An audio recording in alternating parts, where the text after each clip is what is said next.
This is the Music History In-Depth podcast for October the 23rd through the 29th.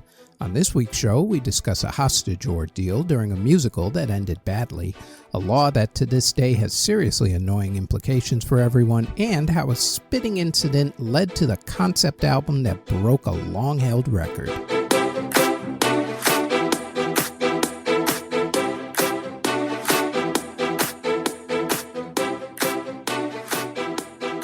This event is known as the biggest charity event ever held. It's also the template for using music as a fundraising tool. Live Aid has developed a mythical existence over the decades, mainly because of a few iconic performances. For those not in the know, Live Aid was not, I repeat, not the first charity benefit concert, even though some people would have you believe that.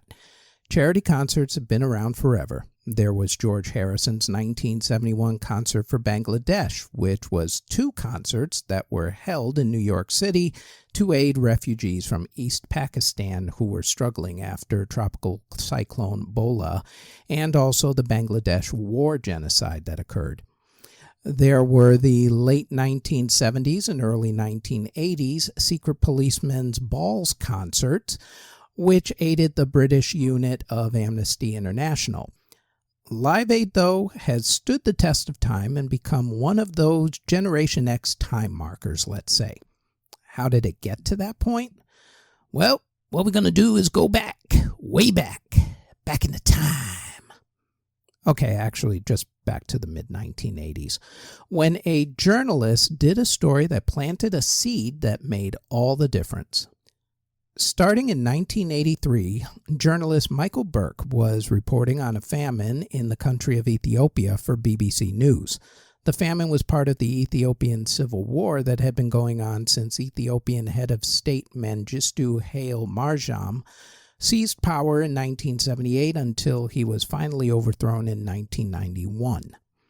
On October 23, 1984, the BBC put one of Michael's reports on the air that struck a chord worldwide. It was about a nurse for one of the relief agencies named Claire Berkshinger. Her unenviable task was to help decide which, out of over 85,000 people at a refugee camp, would get the aid that day. It was her job to put marks on children who would receive the aid that day and who would live, while the vast majority would not get marks and would soon die.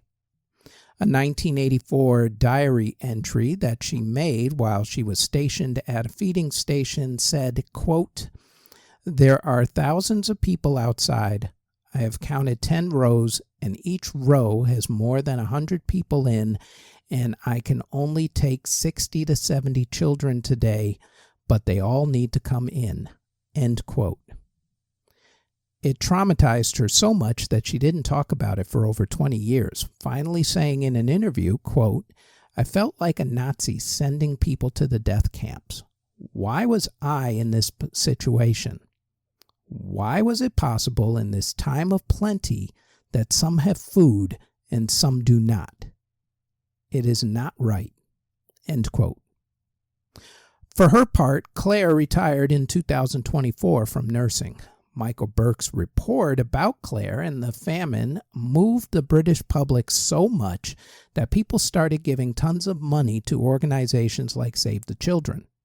The report was also shown in America, which was unheard of back in the 1980s, as a lot of British television did not make American airwaves. Remember, this was all up before the internet. The report also moved one particular man into action. Back in the early 1980s, Bob Geldof was known for being the lead singer of the group the Boomtown Rats. Their big hit was the song I Don't Like Mondays.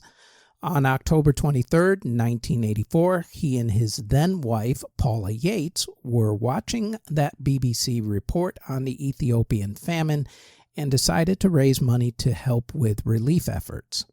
Bob got on the phone and called his friend Midge Ure from the group Ultravox. They got together a bunch of their famous friends, and on November 25th, they recorded a charity single that they wrote that month called Do They Know It's Christmas, which was released on November 30th and went on to become one of the top 5 biggest selling singles of all time, raising over $8 million for famine relief. The time frame from the BBC report being shown to the song coming out was right around 5 weeks. The song also inspired USA for Africa's We Are the World, written by Michael Jackson and Lionel Richie. Among the artists who sang on Do They Know It's Christmas was Boy George of Culture Club. At the end of Culture Club's show on December 22, 1984 at Wembley Stadium, Boy George sang a version of the song with some celebrities on stage. Boy George was so overcome with emotion that he contacted Bob Geldof and suggested that there should be a charity concert being held. Bob already had the wheels to this idea turning in his own head. In a January 1985 interview with Melody Maker magazine, Bob said, quote, "The show should be as big as is humanly possible. There's no point in just 5,000 fans turning up at Wembley. We need to have Wembley linked with Madison Square Gardens." Wrong word, it's Garden, but whatever. And the whole show should be televised worldwide. It would be great for Duran to play 3 or 4 numbers at Wembley and then flick to Madison Square, where Springsteen would be playing. And while he's on, the Wembley stage could be made ready for the next British act like the Thompsons or whoever. In that way, lots of acts could be featured and the television rights, tickets, and so on could raise a phenomenal amount of money. It's not an impossible idea and certainly one worth exploiting. End quote. By the way, the Thompsons he's referring to is the group the Thompson Twins, who were popular back then. Bob and Midge got to work. First, they hired promoter Harvey Goldsmith to do the Wembley concert and legendary promoter Bill Graham to do the American concert. Television producer Tony Verna got on board, and through his connections with Philadelphia's mayor, he secured Philly's John F. Kennedy Stadium for the event. Through his TV network connections, he got ABC Television to broadcast a 3-hour primetime live version of the American portion with tape-delayed British performances. Dick Clark hosted the American broadcast. MTV handled almost all of both concerts if you had cable, and not a lot of people did back then. But if you had it, then it was pretty much an all-day event for you. The way that Bob got a lot of the performers to do the shows was, well, okay, he lied to them. He would tell one guy that another guy was going to do the show, and then he'd get on the phone to the other guy and say that the first guy was going to do the show. They were also going to try to do a live duet between David Bowie in London and Mick Jagger in Philadelphia. However, with technology being what it was back in the day, they couldn't get the signals to sync up properly, so they completely abandoned that idea.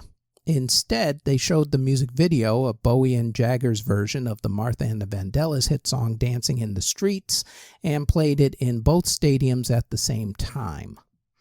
The Wembley Stadium portion started at noon British time on July 13, 1985 on the BBC with the words, quote, "It's 12 noon in London, 7 a.m. in Philadelphia, and around the world. It's time for Live Aid." End quote. The vast majority of it was heard in mono.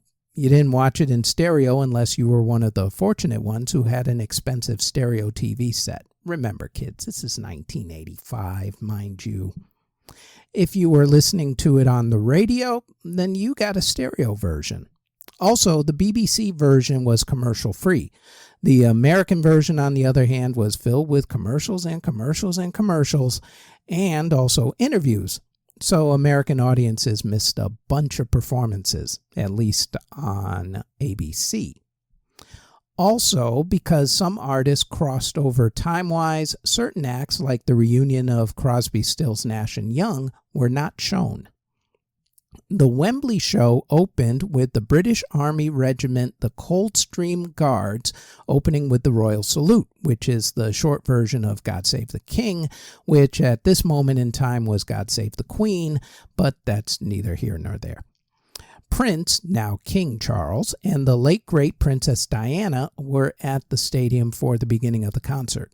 Status Quo was the first band on stage. They did 3 songs.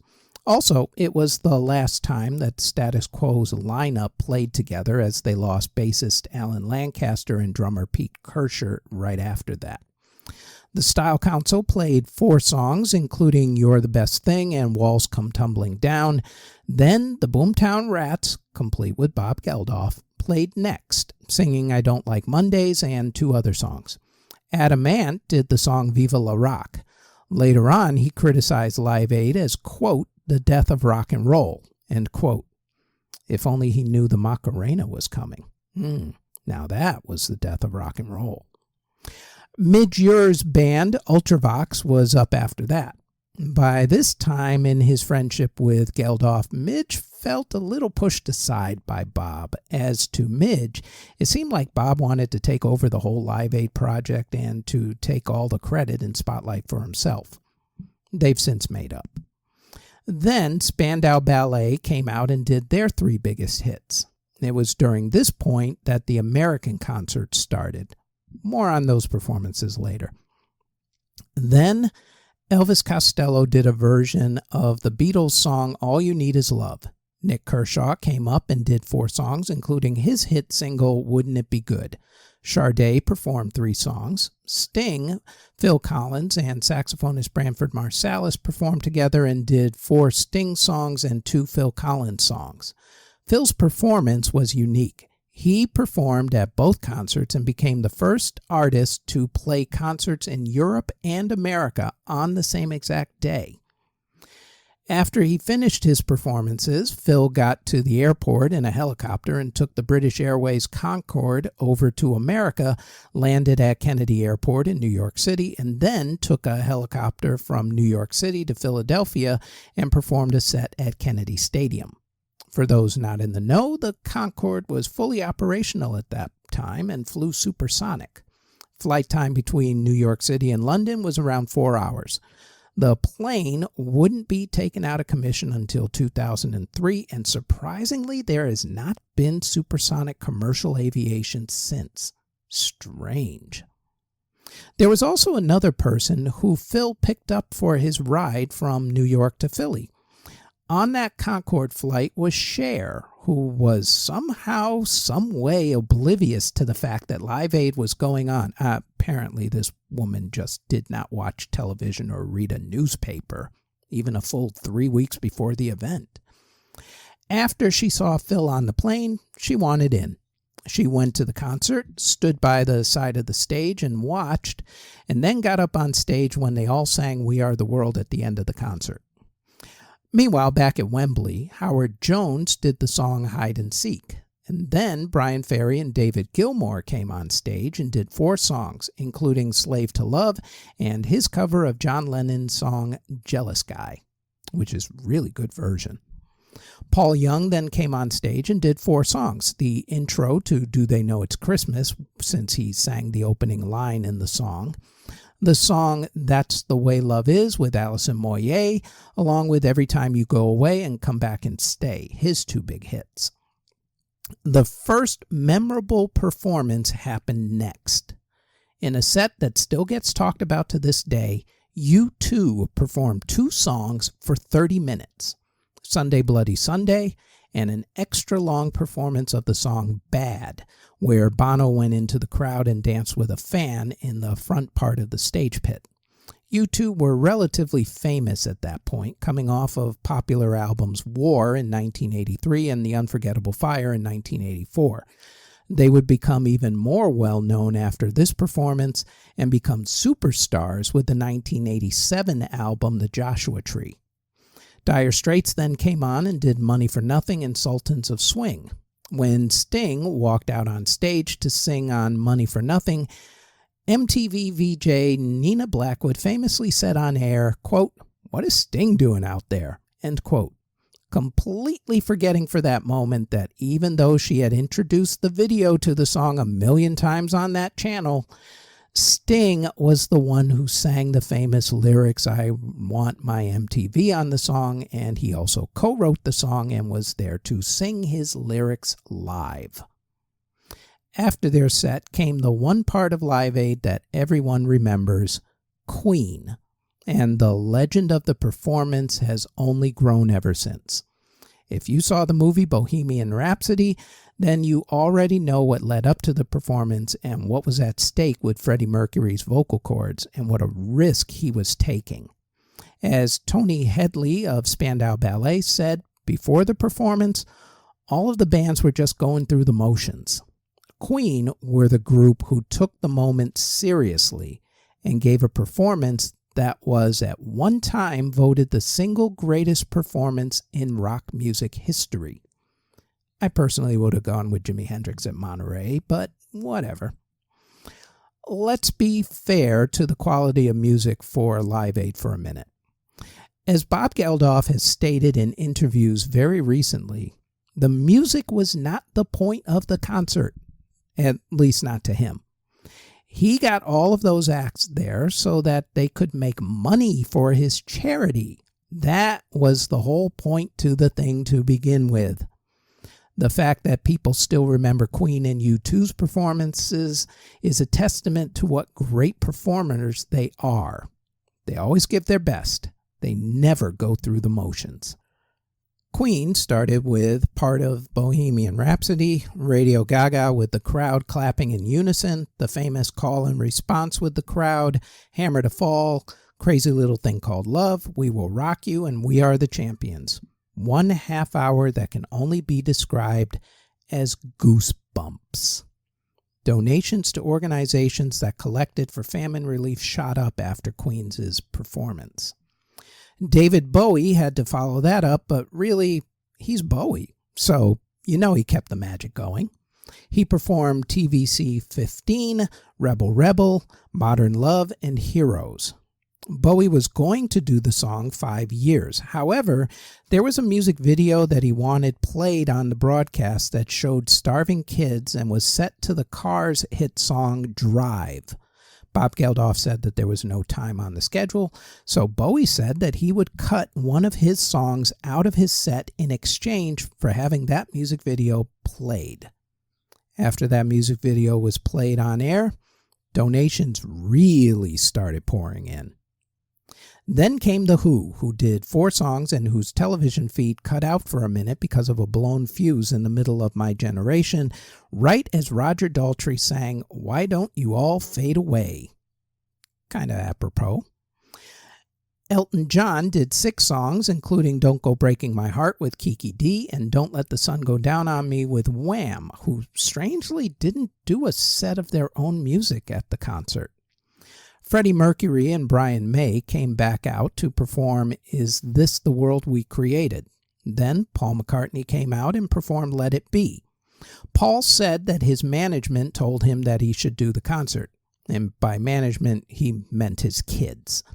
Organizers wanted a former Beatle to perform as they felt that it lent credit to the cause.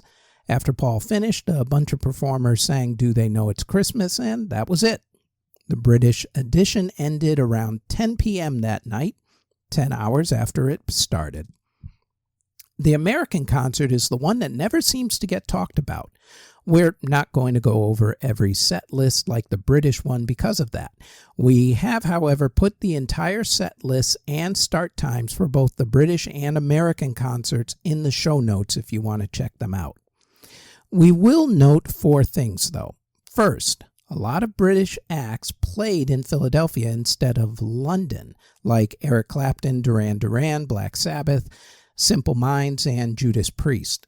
Second, there was a disastrous Led Zeppelin reunion with Phil Collins playing drums, which was so bad that when the concerts were issued on DVD, the band refused to allow their performance to be put on them.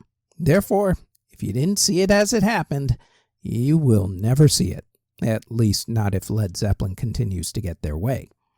Phil Collins was blamed by Jimmy Page for how bad it was. Another group who also didn't want their performance to be shown is Santana, who also performed in Philly. Third, Run DMC was the only hip-hop act to perform there, as rap had not taken hold of the mainstream quite yet. It wasn't until the next year that they came out with the smash album Raising Hell, with, of course, the iconic song Walk This Way. They even referenced their Live Aid performance on that album with the classic song My Adidas, when they rapped, "I stepped on stage at Live Aid, all the people gave an applause that paid." We'll get back to them in a few minutes. Fourth, Phil Collins finished his record-breaking performance by doing his set again in Philadelphia. There were other performances on the broadcast that weren't in either London or Philadelphia. Organizers held events on the same day worldwide. The groups Loudness and Off Course, along with 4 other artists, performed 6 songs in a studio in Japan. The group Australia for Africa performed 1 song in Vienna. B.B. King performed 4 songs in The Hague, Netherlands. The group Why You Rock Messiah performed a song in Belgrade in what was once called Yugoslavia and is now called Serbia. Autograph did 2 songs in Moscow. Band for Africa did 2 songs in Cologne, West Germany. Scavenger for Africa and Ferente Artister performed 2 songs in Norway. Kool and the Gang did 2 songs in a studio. Cliff Richard, who couldn't perform live at Wembley due to a prior concert commitment, instead did a performance via videotape. There was also a full festival that was held on the same day in Sydney, Australia, called Oz for Africa. The headliners for that festival were Men at Work, who were extremely popular back then, In Excess, just before they put out their late 1985 album Listen Like Thieves, and then became superstars with the 1987 album Kick, and the Little River Band, who were already extremely popular in the 1970s in America, but somehow everybody forgot that they were actually an Australian band and not American. Go figure. The full set list and presenters for all of those worldwide performances are also in the show notes if you want to check them out. There were some criticisms of the performances. Aside from Led Zeppelin, Bob Dylan came under fire. During the intro to the song When the Ship Comes In, Bob said, quote, "I hope that some of the money that's raised for the people in Africa, maybe they can just take a little bit of it, maybe 1 or 2 million maybe, and use it, say, to pay the mortgages on some of the farms that the farmers here owe to the banks." End quote. Dylan caught a lot of heat for suggesting that and later apologized for it, saying that it wasn't the time or place to say something like that. But while the comment was criticized, it did plant an idea in the heads of John Mellencamp, Willie Nelson, and Neil Young to start the Farm Aid charity concerts to help American farmers. Some artists like Tears for Fears, Culture Club, Huey Lewis and the News, Deep Purple, Prince, Michael Jackson, and Bruce Springsteen either didn't think it was a worthy enough event to be a part of, Tears for Fears, Bruce Springsteen, Ritchie Blackmore of Deep Purple, Huey Lewis and the News, didn't want to appear in person but donated songs or videos, Culture Club and Prince, were busy with prior commitments, Michael Jackson, Cliff Richard, were sick, Annie Lennox of Eurythmics actually had a throat infection and couldn't sing at all, or were upset at not being invited to play, Rush, Thin Lizzy, and Roger Waters, who was invited but only if he put Pink Floyd back together. He actually did end up putting Pink Floyd back together, at least for one performance, during one of the subsequent sequels to Live Aid. It was either Live Earth or Live 8. I believe it was Live 8, about 20 years after the fact. For those artists, doing shows for free just really wasn't their thing, regardless of whether it was serving the common good or not.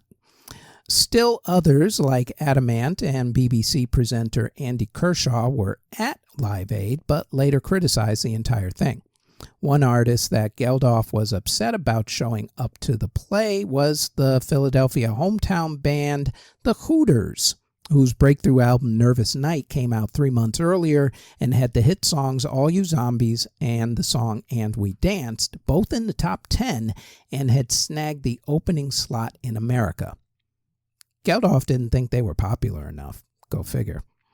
Ironically, Bob Geldof opened up for the Hooters during a tour in 2004, so yeah. Funny how the world works. There was also criticism that while there were a lot of black performers at the American concert, only Sade was there in London. One would have figured that a more diverse lineup would have been good, especially if the concerts were to benefit a country in Africa. This criticism would be leveled against Geldof and crew again 20 years later when organizers were announcing the lineup for the 2005 Live 8 concert, which also had only one black performer, at least at the time of the announcements.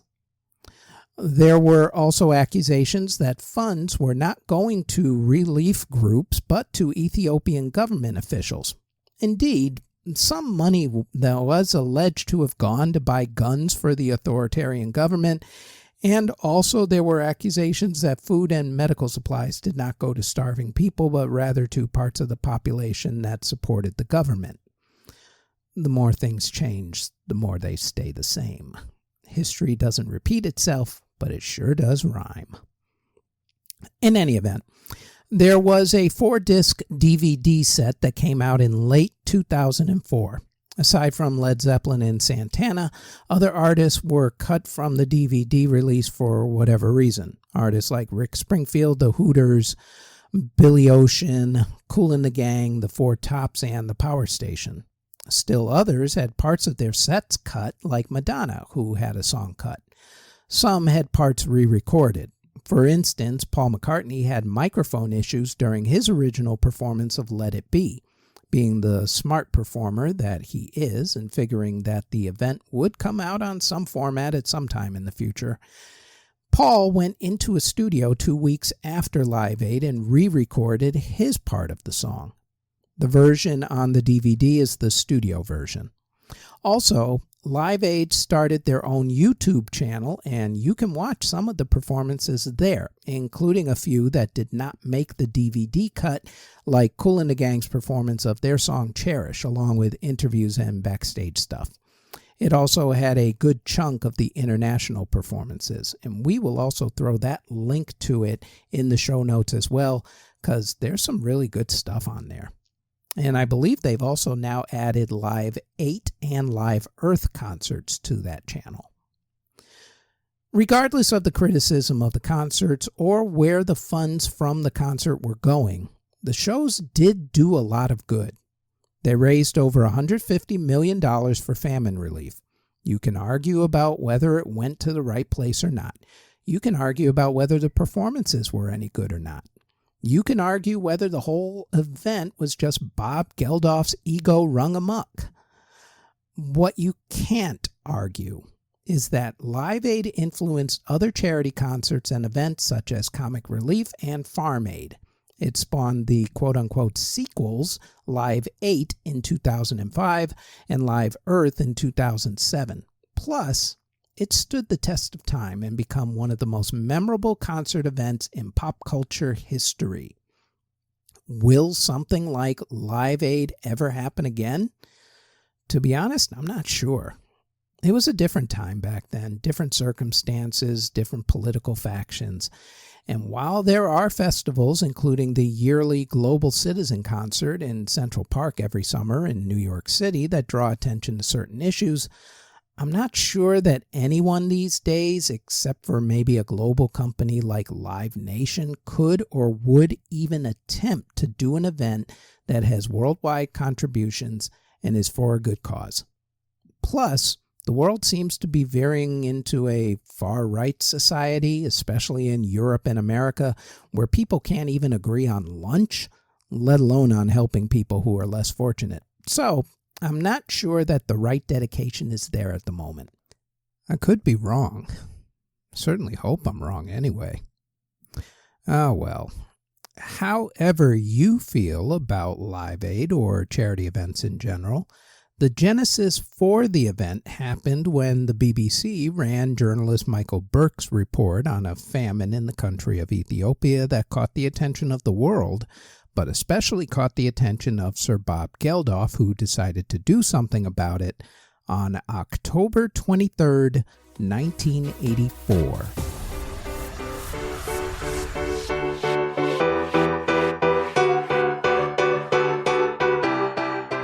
Before we continue, we'd like to tell you about the Music History Today podcast, where we go over the events that happened on that particular day in music history. The Music History Today podcast drops every single day, including weekends, on this podcast network. Now, back to the Music History In-Depth podcast. There are unfortunately times when violence and music intersect. The May 22nd, 2017 event at Manchester Arena in England after an Ariana Grande concert. The November 13th, 2015 event at the Bataclan nightclub in Paris that, along with a whole lot of other events that night, ended up killing an awful lot of people. The October 7th, 2023 event at the Nova Music Festival in Israel that killed an awful lot of people and was part of a lot of other events that day. Another event that happened in a theater started out as an attack and ended extremely terribly. In order to understand what happened this particular night, you have to understand what started the chain of events that led up to this whole thing. On August 7, 1999, extremist fighters from the country of Chechnya went into the Dagestan region of Russia and declared it to be an Islamic state. Russia then entered Chechnya on October 1st and ended their independence. Fighting went on for a few years, followed by an occupation.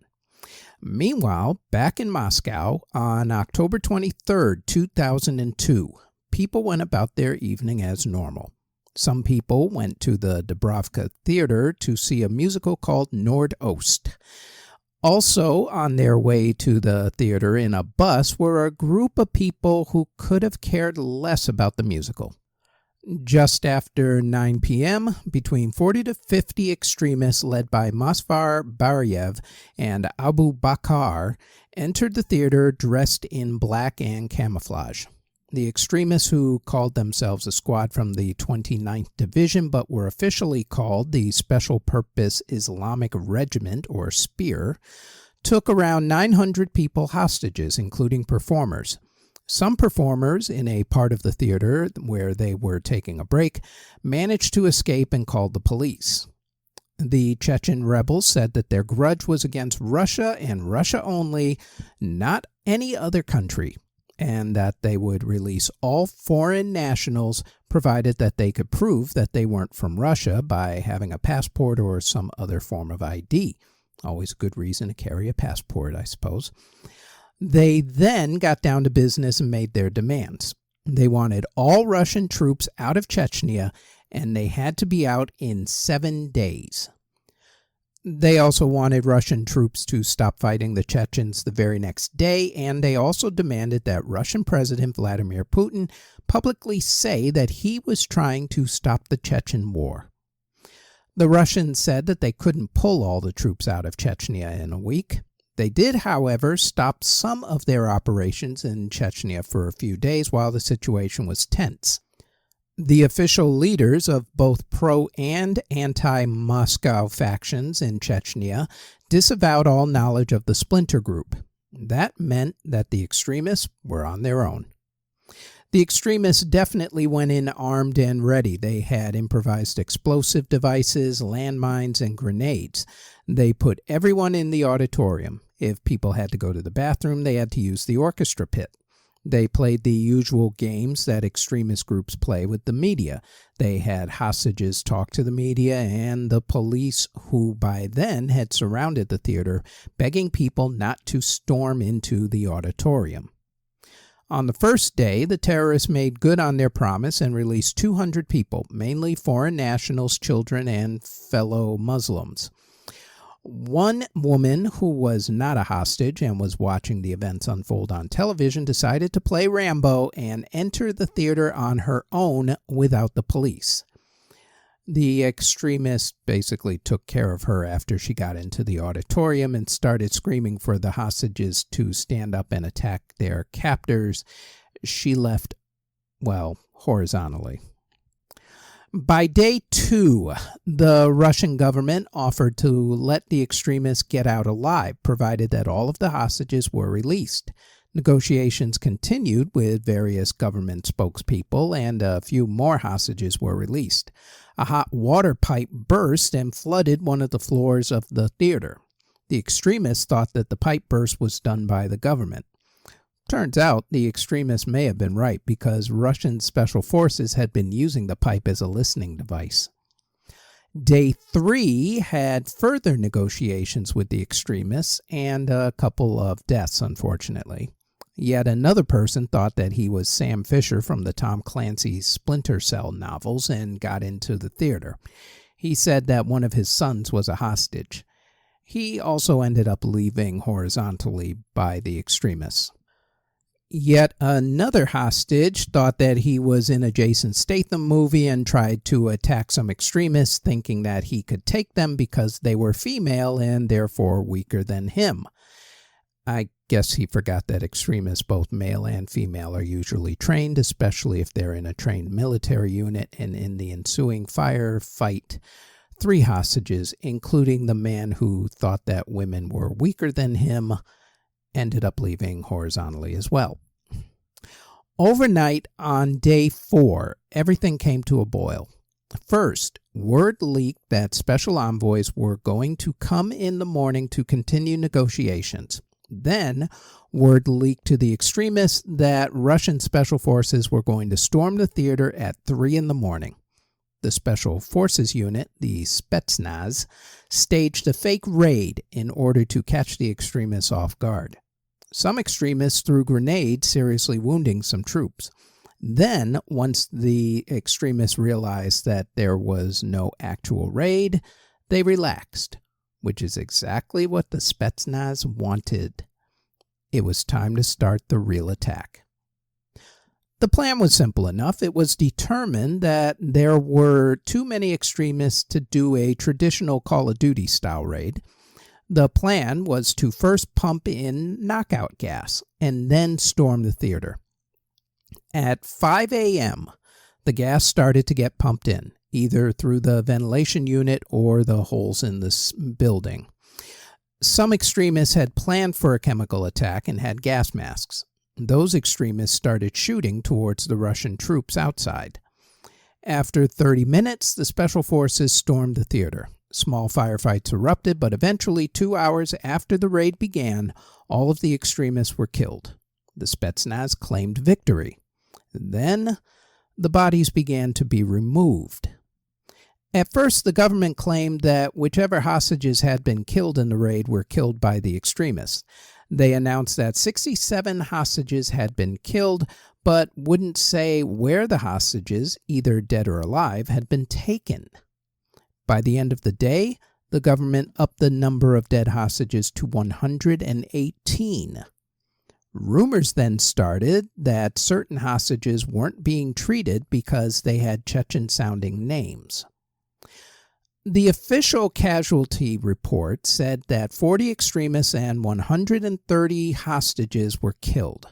After the usual excuse-making for the raid, which was officially blamed on the extremists executing the hostages and for some of the deaths being blamed on poor health conditions, it soon came out that the level of gas that was poured into the theater may have been lethal. About 700 people were poisoned by whatever gas was actually being used during this raid. According to the testimony from the inquiry into the raid, most of the deaths were caused by the suffocation from the gas. The exact gas never being officially announced, but court inquiries suspect that it was either fentanyl or methylfentanyl. What resulted from the raid was a tougher stance against Chechnya. Some Russian forces were going to be pulled out of Chechnya. Instead, More troops went in even harder. Soon, operations began to get anyone who was suspected in helping out the raid. The Chechnya president offered peace talks, but that offer fell on some very deaf ears. Remember, this was Vladimir Putin we're talking about here, who was the Russian president. Russia carried out a retaliatory operation that some said bordered on human rights abuses. In Russia, a news organization that was critical of the raid found itself under new management that was far more obedient to the government. Gee, kind of sounds like America, but I digress. What was absolutely clear was that a musical event was used as a staging ground to elicit fear, and it all ended horribly wrong for everyone on all sides. The 4-day siege of Moscow's Dubrovka Theater during a performance of the musical Nordost, October 23rd through October 26th, 2002.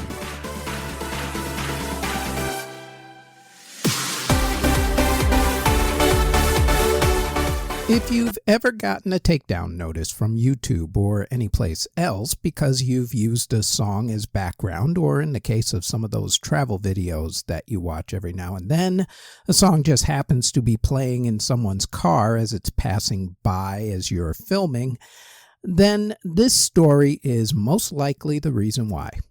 It concerns a piece of legislation that was signed into law on October 28, 1998. See, back in the Wild West days of the internet, i.e. the 1990s, old media companies were afraid of the internet and fought like hell against it, literally. TV and movie companies refused to put videos online because they were afraid that people would steal them. The only major video players where you could catch something online were AOL and Real Player. No YouTube, none of that other stuff. The old media companies fought so hard against it that they lobbied hard for and eventually got passed a law called the Digital Millennium Copyright Act, or D.M.C.A. This law made it possible for companies to issue those takedown notices to individuals and to also sue them or have them kicked off of services for continued abuses, according to them anyway. In the law was buried a line called the Safe Harbor Line. It protected companies from lawsuits if they were using user-created content. This part of the law has been used by more than a few companies. Napster tried to defend itself from lawsuits using this part and lost the lawsuit, while YouTube used the law to protect itself and won the lawsuit. This law, while it does legitimately protect creatives from people and companies who are blatantly ripping them off, it has also been used and taken to the extreme. For instance, Universal Music Group once sued a housewife and also YouTube because the woman had the song Let's Go Crazy by Prince barely playing in the background of a YouTube video of her kid. It's that kind of abuse that the law needs to fix. Will it ever get fixed? Who knows? They did just pass yet another one of these digital rights acts back in 2018, 2019, during the first Trump administration. With all the media that's out there these days, there's always going to be people trying to abuse the law. And I can easily understand a creative or a company being angry if someone continuously puts items up on sites that make money off of it, like, say, a fashion company using someone's song without paying them for the use, and then throwing the song up on Instagram or YouTube or wherever where they're going to make money off of the continued seeing of the actual thing. However, going after an individual who is not making money off of doing, say, a parody video of a song or is using the song as part of their Instagram video kind of smacks of greed. And that's where the law has its problems. It's also why I don't use people's songs in my podcasts or even photos when I put up podcasts like this one on YouTube or anywhere else, because I really just don't have the time for the legal hassle. Plus, I completely understand why photographers and videographers do not like having their work used for things other than what they say it can be used for. That is why you don't see me throwing up photos of, let's say, the Rolling Stones on our thing and doing it that way, because I don't own the rights to those photos, and neither do you if you do it, so don't do it. Eventually, somebody's going to get very angry and go after you. Just saying. In any event, every time you get a takedown notice from YouTube or anyplace else, just remember that you have this outdated law to thank for it. It's the Digital Millennium Copyright Act, which was signed into law by President Bill Clinton on October 28th, 1998. Next, what if I told you that a now famous Broadway show got popular because of an album? You would say, sure. Happens all the time, actually. Green Day and American Idiot, for example. True, but shows like that were adapted only after the album, like American Idiot, or a movie, insert any Disney movie, or a songbook, like, say, Billy Joel or Carole King or Motown or whatever, became popular. Then it became a show. This next story is about how a Broadway show became popular because it was purposely marketed as an album first. Back in the late 1960s, Andrew Lloyd Webber and Tim Rice had a show called Joseph and the Amazing Technicolor Dreamcoat. It was not too popular during that time. It's now definitely gained popular. But back then it was mainly playing in churches over in England. Undeterred, they decided to work on what would be their third musical with a very uncontroversial subject matter that people would flock to like crazy: Jesus Christ. Yeah, no controversy there. Oh, and just to kick this up a notch, they concentrated the story on Judas instead of Jesus. Oh yeah, and to take that up even further, they decided not to portray Judas as a villainous backstabber, as we all know and love from the Bible, but as someone who was actually bothered with the fact that Jesus had a massive following and was becoming a celebrity. Still, that shouldn't stop anyone from backing this new venture, should it? I mean, after all, it's the 1960s, free love, hippies, all that woke stuff. Surely people would fork over money for this. Yeah, no, didn't happen. Financial backers were shockingly not ready to fork over millions in order to do something about Jesus Christ and Judas. Go figure. Andrew and Tim were stuck. How could they get people to back this? And then they got an idea. How about they put out the cast concept album first, just to whet everybody's appetite? Give them a little teaser, as it were. They gathered up a cast that included some people who would later become famous. Singer Helen Reddy, who would have a huge hit with the song I Am Woman. Murray Head, who had the hit One Night in Bangkok from another one of the Andrew Lloyd Webber, Tim Rice thingies. Actually, Tim Rice and one of the guys from ABBA. That Broadway musical was called Chess. That was back in the 1980s. And also Yvonne Elliman, who sang the song If I Can't Have You from the Saturday Night Fever soundtrack that was out in the late 70s.